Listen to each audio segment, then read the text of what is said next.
So I've been chewing on a thought for the last couple weeks, and we're going to chew on it together. I heard recently that Carl Jung, I'm quoting Carl Jung speaking to one of his students, and he said to one of his students, the greatest task that you can take on is to heal your part of the collective unconscious. Let's say that again. The greatest task that you can take on is to heal your piece, your part of the collective unconscious, right? And this thought has been swimming around in my mind for like 2 weeks ever since I heard it. Something about it really captured me. And you know, we all talk about, we've all heard, you know, be the change you want to see in the world, right? Peace in the world starts at home. Peace in the home starts in the heart, right? It all starts with you. I'm reading the book, The One Thing, right now, and there's a story from that book that really, I think, will help us get to this a little bit better. And so there's a story about a father who's drinking his coffee, reading the paper in the morning, and the child wakes up early in the morning and runs out, is excited to see his dad, and gives him a big hug. And the father is very excited that his son is up and wants to play with him, but he also wants to finish reading the paper. So a few pages back, the father noticed that there was a big picture of the earth with all the countries mapped out and everything on it. And so he says, how about this? Before we go play a game, I have a game for you. And so he pulls that picture of the earth out of the newspaper and rips it up into a bunch of pieces and gives it to the child and says, I want you to put this puzzle together. And he's thinking, well, this should take a little while. And the kid runs off with all the pieces and then comes back much quicker than the father expected. And the whole thing is put back together perfectly. Perfect picture of planet Earth. And he's thinking, how on earth did he do this so quickly? And the child says, well, I was having a really hard time. I didn't know how to put this picture together. And then I dropped one of the pieces, and it flipped over on the other side. And I saw that on the other side there was a picture of a man. So I had an idea. I flipped the whole thing over, and I put the man together. And when I put the man together, the whole world came together.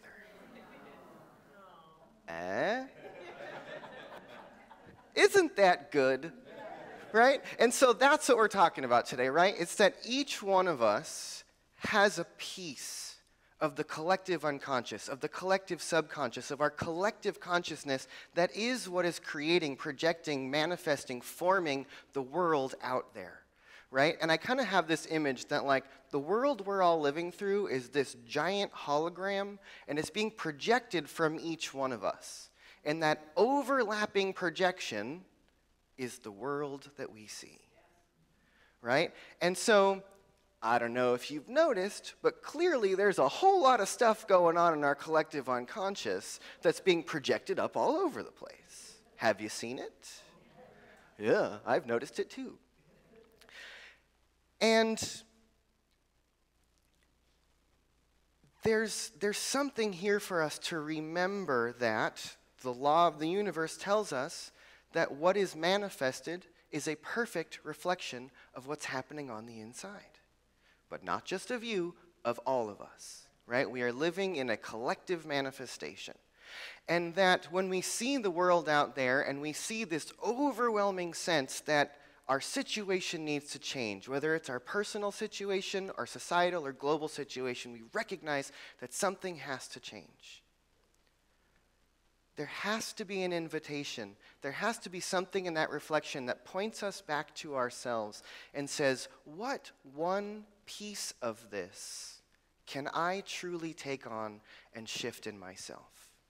Right? You've heard me say this before. If it's all one thing, if there is truly a oneness in the universe and everything is connected, if anything needs to change, if everything needs to change, you can start anywhere. Right? If it's all connected, by changing one thing, there should be a domino effect. There should be a ripple that goes out into the universe where things shift. And if we can shift what's going on inside of ourselves and shift our perspective, It can allow us to walk in the world in a different way, to show up in a different way, to bring new perspectives to those around us. And when we do, the world around us changes, right? And so we have this beautiful philosophy that tells us to look at ourselves, right? Science of mind doesn't tell us that someone's going to come along and save you at some point. It's in your hands, that the change is up to you. And that if you want to see the world put itself back together, then each one of us has to take it upon ourselves to do the work to put ourselves back together, right? And the culture, the life that surrounds us has continuously smeared layers upon our truth that distorts what we see, right? Emma Curtis Hopkins uses the analogy of sort of these dirty windows, and that we're all looking through, when we're born, we have this clear lens. We see the universe as it is. And then as we develop, as our brain comes online, as our teachers and parents and family and culture tells us what's real, all of these layers get put upon that pure lens. And now we're looking through all of this conditioning, all of this experience, all of this other stuff that distorts the true nature of reality. And it's from that distortion that we can often feel incredibly discouraged about what it is that we're trying to create for ourselves or for the world. You know, we constantly go back to this idea. We have a vision of a world that works for everyone, and we've defined what that looks like, and we return to it over and over and over again. And then there's the world we live in, right? And there seems to be this great big gap between where we are and the vision that we're holding or where we're wanting to go, right? If you're dealing with an illness or some sort of pain or difficulty in your life and wanting to get to the other side of it, oftentimes what's right here seems much more real, much bigger than what's out there, right? And it's because things that are farther away look smaller. Things that are closer look bigger, right? And so oftentimes it might be difficult for us to reach for a vision of a world that works for everyone, or reach for a vision of a healthy body, or reach for the vision of a healthier relationship or financial prosperity. It might be hard for us to reach for it and feel like we can move towards it because maybe it seems like it's so off in the future it looks insignificantly small. And then there's all this experience that's right here in front of us that looks so big, right? And we have to be a people who are willing to cultivate a consciousness that's willing to look to that far-off vision and realize that reality is distorted, right? That what if the vision is actually so much bigger than we can comprehend? It's just so far off, it's hard to see how true it could possibly be, right? And so we have to be the ones who figure out for ourselves how to bridge that gap. How to reach out for that thing that might seem so far off, so inconceivable, and bring it into our own lives. I'm remembering a talk that Ernest Holmes gave. I believe it's from the Sermon by the Sea, so almost 100 years ago at this point. And he's speaking to a group of religious scientists, science of mind practicing people. And he says to this group in this talk, if there were 1,000 people in the world who truly believed what we teach, we would see a world free of homelessness, free of pain and sickness, of true thriving and prosperity. And what I hear in that is him pointing his finger, saying, do you really believe that you have the power and the presence of God in you? Do you really believe that you are the universe alive, that you are creation happening, that you are the force of evolution embodied? Do you really believe in your personal ability to make change in your own life and in the world? Because if you did, you would. If you truly believed it, you would be demonstrating it. And so in that quote, I hear Ernest Holmes pointing to his people and saying, you don't actually believe this. You might think it's a good idea, but do you live it in every aspect of your life? Are you one who is lifting your consciousness continuously to a higher level and seeking a greater vision for your life, seeking a greater possibility, looking to what's possible, looking above what is right here and looking to what could be? Is that your practice? Right? And I want to invite us to be a people who really believe in possibility, who really believe that if we can catch a vision, even if it seems far off, that our job is to believe in it so wholly and completely that we create a dent in space-time that causes that reality to come downhill towards us, right? And I really believe in the power of thought, in the power of belief, in the power of focused energy. And I really like to use this idea of gravity, right? That if you're aware of how, space-time is a sort of like fabric according to Einstein, and the more gravity something has, it sort of bends the space-time. And so things that get caught in orbit are really just rolling downhill, right? I like to imagine that if we can hold on to a thought, if we can believe in a dream or a possibility, the more energy we give it, the more mass it gains. The more focus and attention we give our dreams, the more gravity it starts to hold. And imagine this visualization that if you could hold a vision for your life, for the world, that vision becomes so alive in you that the fabric of the universe starts to bend that dream in your direction. Right? What if we were a people who believed so deeply in possibility that it showed up wherever we are? Where we walk in the world, we change the world. Each one of us can be agents of change, but it has to start with ourselves. It has to start with a deep commitment to continuously raising our attention, to looking to something higher, to lifting our minds above the current circumstances, whatever they may be, and realizing that whatever seems so big and overwhelming in your life only appears so because it is close up. In my synthesis classes, I give this analogy that imagine that your life is a painting. It could be a beautiful painting. Maybe it's your favorite painting. Hopefully your life is your favorite painting. Imagine that your life is a painting. And when you get into a circumstance that feels a bit overwhelming, maybe something comes your direction that seems catastrophic, whatever it might be, it's like suddenly you found yourself with your nose right up against the painting. And when your nose is right up against the painting, you can only see like this much of it. Probably with very little detail. You'll probably just kind of see some smudges, right? It's only when you step back from the painting that you can actually see the picture. If your nose is right up against it, you cannot see it.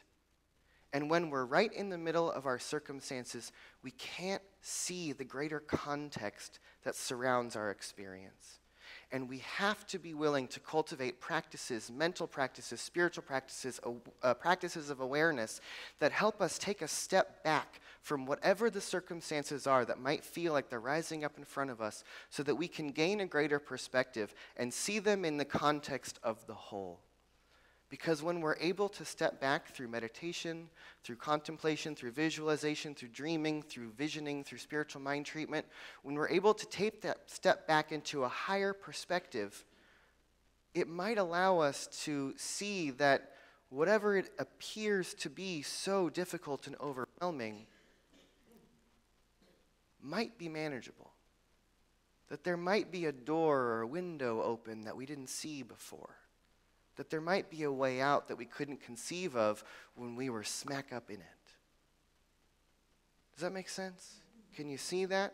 Can you imagine in your own life that if there's something that you're struggling with, if you could just get enough perspective, get away from it a little bit, you might see a different version of the story? Right? And so, things that are close up always look bigger. Things that are far off always look smaller. But we have to believe in the power of that which we can call forward. right? Even if the vision seems impossible, even if the dream seems so far away, whatever we focus on will come into our vision. Whatever we give our attention to will grow and come about in our lives. And we just have to begin somewhere, right? The book that I'm reading currently, The One Thing, asks this question. What is the one thing that you could do that would make everything else easier or unnecessary? What is the one change you could make in your routine? What is the one shift you could make in your day? What is the one belief that needs to change that if you did, everything else would become easier, or all the things that you think you have to do would become unnecessary? What's the one shift that you can make to change the trajectory just a little bit, right? And if you think about, sending rockets into space or boats across the ocean or airplanes around the planet, trajectory is a big deal. When you start off in the very beginning, say you're sending a rocket up or a plane around the country, 1 degree off could send you thousands of miles off course on the other end, right? And so this awareness that one thing, one insignificant change, one little shift in perspective can change the outcome on the other end, right? And we're living through a time where we need to be really clear about the trajectory that we are on. Because if you notice, I think someone messed up the coordinates. And collectively, we seem like we might have missed our target. And we have to recalibrate, right? And if this ship is being driven by our collective consciousness, then each one of us has to do our own work to manage the coordinates, the direction that we're headed, right? And if you took Sky's Atomic Habits class, one of the things that came from that class and the book that it's associated with says to pay more attention to your trajectory than your current results. Pay attention to the direction you're headed, not where you are right now. Pay attention to the motion, to the inertia, to the trajectory, to the direction that you are headed. And if you continuously focus on a direction, you will achieve the results you're looking for. But oftentimes when we focus on results, or when we focus on what's here right now, it can distort our belief in the direction, right?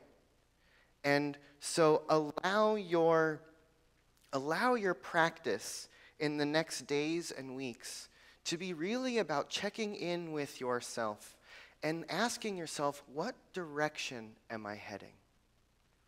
What world am I creating?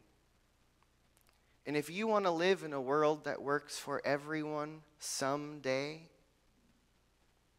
ask yourself, what can I do today to help build a world that works for more people in 10 years? What could I do today to make the world around me work a little bit more today? What's one thing I could do in the next hour to live into the vision that I'm asking for? What can you do today, and then tomorrow, and then next week, and lead out to the vision? But ask yourself, what can I do to maintain a trajectory towards the life I want to live and the world that I want to live in? And I would suggest that it probably starts with some sort of spiritual practice, some sort of practice of stillness, of observing beauty or nature, of being in prayer or contemplation or study of sacred texts, something that allows your mind to have a focus that reminds you of the deeper truths beyond all the layers and circumstances that surround us. I mentioned last week, and some of us have mentioned this in the last couple of weeks, but you've seen the pictures from the James Webb Telescope? If you haven't, look them up. Go take a minute and go look at the universe. It's nice to zoom out by about 14 billion light years and just look at this place and go, yeah, no, it's happening. Whatever we can do to pull our mind to a higher place, to recognize that even in the midst of all this stuff, there is beauty. There is something greater at work here. Evolution, life, the planet itself. There is great beauty in the world. There are things that are working. There are people in the world who are looking and building and creating and bringing about the solutions that we need, who are standing for the things that are important. You know, someone pointed out to me the other day that you know why the news focuses on all the bad stuff? It's because those are the rarest stories and they capture your attention. Right? What if we focused on all the people who are working on climate change, all the people who are standing up for each other's rights, all the people who are building systems and new technologies that are going to help us clean the environment and shift to things that are happening? There is so much good happening in the world. There are so many people on this planet working for what we believe in, and yet there's a consciousness out there that wants to show us all the things that are happening that are wrong. And we can focus on that, or we can lift our attention and recognize that there is evolution happening. There is forward movement happening. We're in a bit of a wobble, and it's up to us to balance it out. Yes. It's up to us to be the ones who are bringing about the change that we want to see. And we have to do our own cleanup in our own lives, in our own consciousness, in our own thinking, and then begin to work our way out into our families and our communities and our world, and really choosing to look for the ways that we are moving towards the vision, and keep reminding ourselves that we're not doing this work alone, and that even though it seems like everything unlike what should be happening might be happening around us somewhere, you can choose to look for the people who are doing the good work in the world. And pay more attention to that. Don't ignore all the bad stuff. Be aware, know what's going on. But also be one who focuses on a positive trajectory. Focus on the evolution. Focus on the possibility of good. Focus on what is emerging in the world that is leading us towards our vision. It's available. It's happening. But we have to give it more attention. The more what we focus on, we get more of, right? We have to be aware and then deeply focus on the vision, whatever it might be for you, your life, your community, or the world, and return to that vision every day. Start your day with reminding yourself what it is you're calling in for your life. And then simply ask yourself, what is the one thing I can do today to move myself towards that dream? A little bit every day. Take a deep breath. And let go. Another deep breath.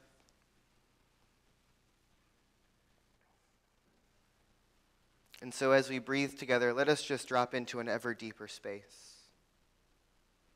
First and foremost, recognizing and remembering that there is a power for good in this universe that is greater than we are, that is greater than all circumstances, that is greater than all human doing.